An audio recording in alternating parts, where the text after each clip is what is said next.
Hello friends, મારું નામ શુભમ છે. હું આધોઈ ગવર્મેન્ટ હાઈસ્કૂલમાં વોકેશનલ ટ્રેનર તરીકે ફરજ બજાવું છું.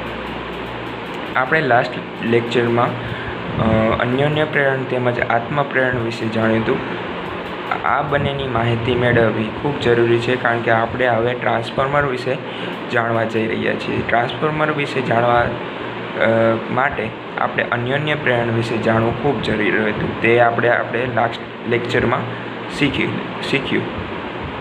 હવે અન્યોન્ય પ્રેરણ પછી હવે આપણે જોવા જઈએ છીએ તે છે ટ્રાન્સફોર્મર.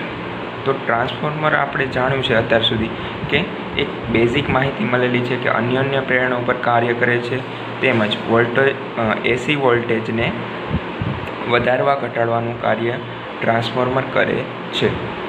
તો હેડિંગ મારી દઈએ.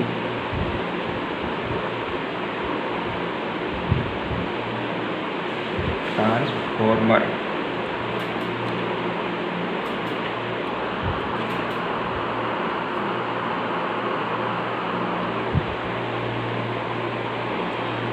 તો ટ્રાન્સફોર્મર આપણે આજે એનો વિશે આપણે જાણવાનું છે.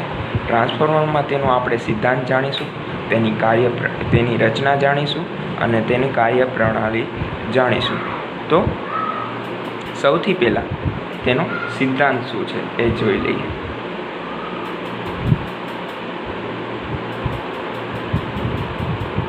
ટ્રાન્સફોર્મર એ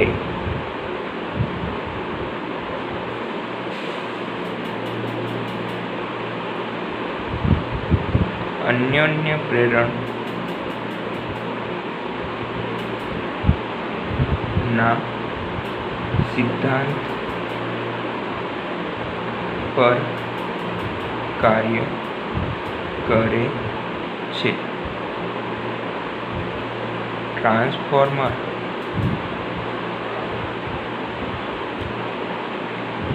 એ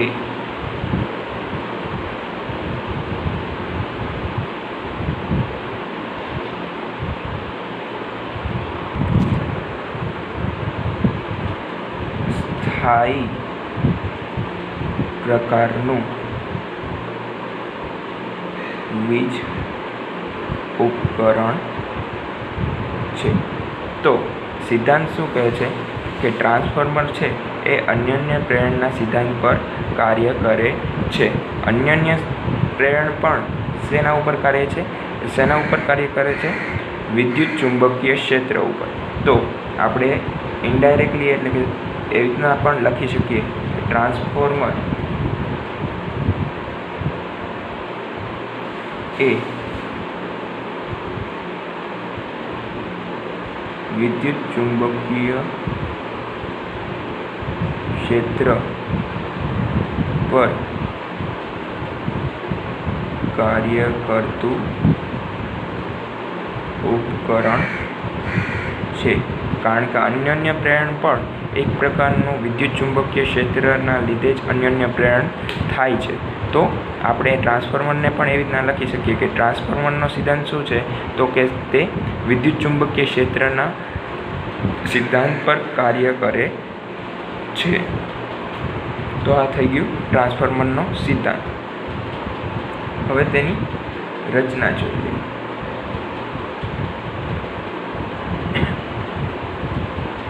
ટ્રાન્સફોર્મરમાં પ્રાઇમરી તેમજ સેકન્ડરી એવી રીતના બે પ્રકારના વાઇન્ડિંગ હોય છે.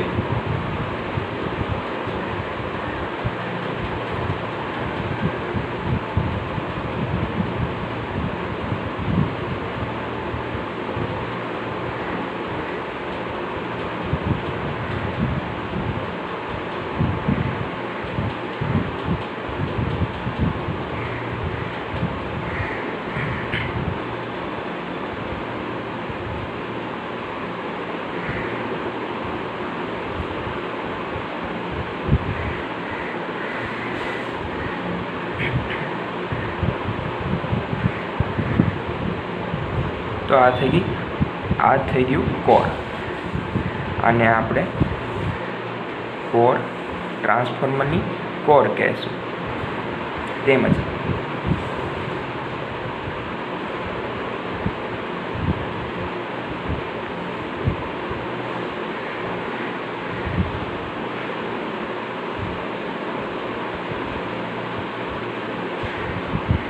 આ થઈ ગયું ટ્રાન્સફોર્મરનું પ્રાઇમરી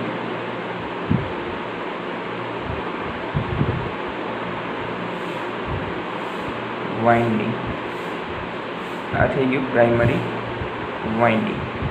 અહીંયા આપણે કોઈ પણ એસી સ્ત્રોત લગાડીએ તો તેમાંથી વિદ્યુત પ્રવાહ પસાર થશે અને અન્યોન્ય પ્રેરણ થશે. તેના માટે અન્યોન્ય પ્રેરણ માટે બે ગૂંચળા હોવા જરૂરી છે, એ આપણે જાણ્યું હતું. તો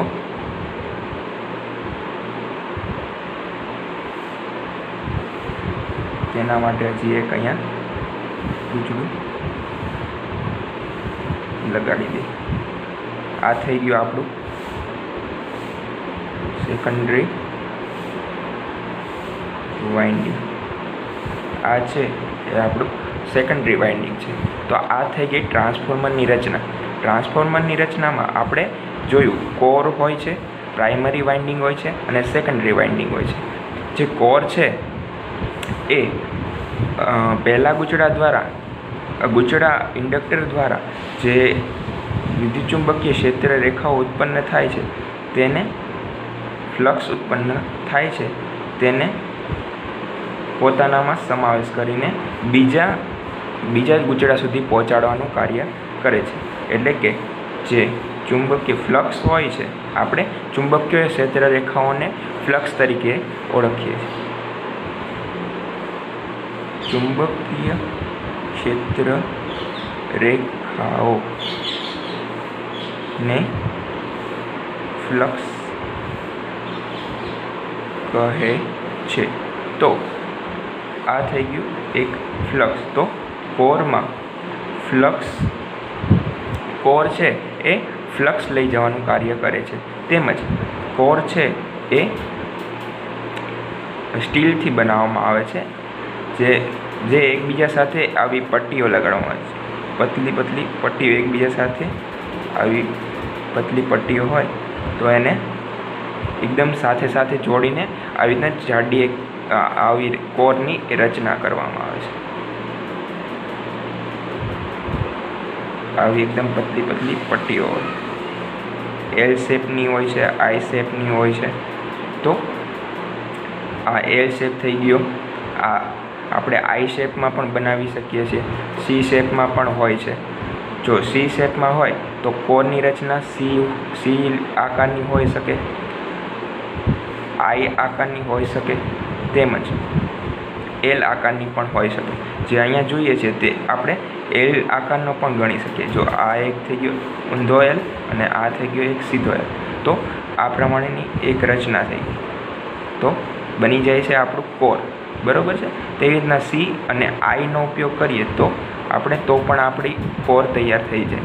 તો આવી રીતના પટ્ટીઓને એકદમ નજીક લેમિનેશનથી એકબીજા સાથે જોડીને કોરની બનાવટ કરવામાં આવે છે, જેના દ્વારા ચુંબકીય ક્ષેત્ર રેખાઓ એટલે કે ફ્લક્સ છે એ પ્રાઇમરી વાઇન્ડિંગમાંથી સેકન્ડરી વાઇન્ડિંગ સાથે સંકળાય અને સેકન્ડરી વાઇન્ડિંગમાં પણ પ્રેરણ થાય.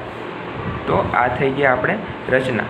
પ્રાઇમરી વાઇન્ડિંગમાં છે એ આપણે એસી સપ્લાય લગાડવાનો છે. આપણે જાણીએ છીએ કે ટ્રાન્સફોર્મર ફક્ત એસી વિદ્યુત પ્રવાહ પર જ કાર્ય કરે છે. કારણ કે વિદ્યુત પ્રવાહમાં જે બદલાવ આવે છે તેના લીધે જ વિદ્યુત ચુંબકીય ક્ષેત્ર રેખાઓ ઉત્પન્ન થઈ શકે અને વિદ્યુત ચુંબકીય ક્ષેત્ર રેખાઓ ઉત્પન્ન થાય તો જ અન્યોન્ય પ્રેરણ શક્ય છે. એના લીધે તો જ ટ્રાન્સફોર્મર કાર્ય કરે, નકર કરશે નહીં. તો તેના માટે એસી વિદ્યુત પ્રવાહ આપવો ખૂબ જરૂરી છે. ટ્રાન્સફોર્મરના પ્રાઇમરી વાઇન્ડિંગ સાથે આપણે એસી વિદ્યુત પ્રવાહ જોડેલો છે, જેના લીધે વિદ્યુત પ્રવાહના મૂલ્યમાં સતત ઘટાડો કે વધારો એટલે કે તેમાં બદલાવ થતો રહે છે અને તેના લીધે વિદ્યુત ચુંબકીય ક્ષેત્ર રેખા ઉત્પન્ન થાય છે, જે સેકન્ડરી વાઇન્ડિંગ સાથે જોડાય છે, સંકળાય છે અને એના લીધે અન્યોન્ય પ્રેરણ થાય છે અને અન્યોન્ય પ્રેરણ દ્વારા સેકન્ડરી વાઇન્ડિંગમાં પણ હવે ચુંબકીય છે અહીંયા પ્રેરણ થયું એટલે અહીંયા પણ એક વિદ્યુત પ્રવાહ ઉત્પન્ન થયો. તો અહીંયા આપણે આ થઈ ગઈ લોડવાળી સાઈડ. આને આપણે અહીંયા લોડ લગાડી દઈએ તો સેકન્ડરી વાઇન્ડિંગ સાથે લોડ જોડવામાં આવે છે, તેમજ પ્રાઇમરી વાઇન્ડિંગ સાથે એસી વિદ્યુત પ્રવાહ જોડવામાં આવે છે. તો આ થઈ ગઈ ટ્રાન્સફોર્મરની રચના. આપણે એકવાર લખી દઈએ. કોર એ સી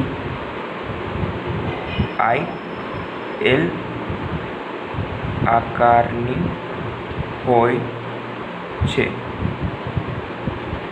કોરની પટ્ટીઓને એકબીજા સાથે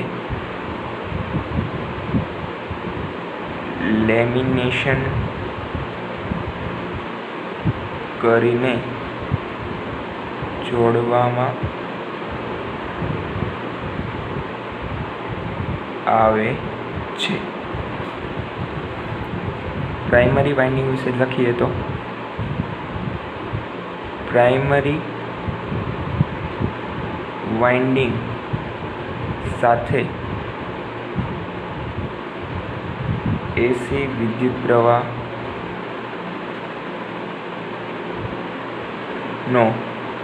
સ્ત્રોત જોડવામાં આવે છે, તેમજ સેકન્ડરી વાઇન્ડિંગ સાથે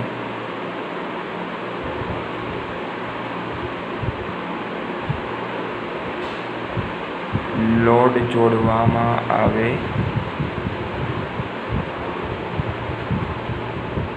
છે. તો આ થઈ ગઈ ટ્રાન્સફોર્મરની રચના.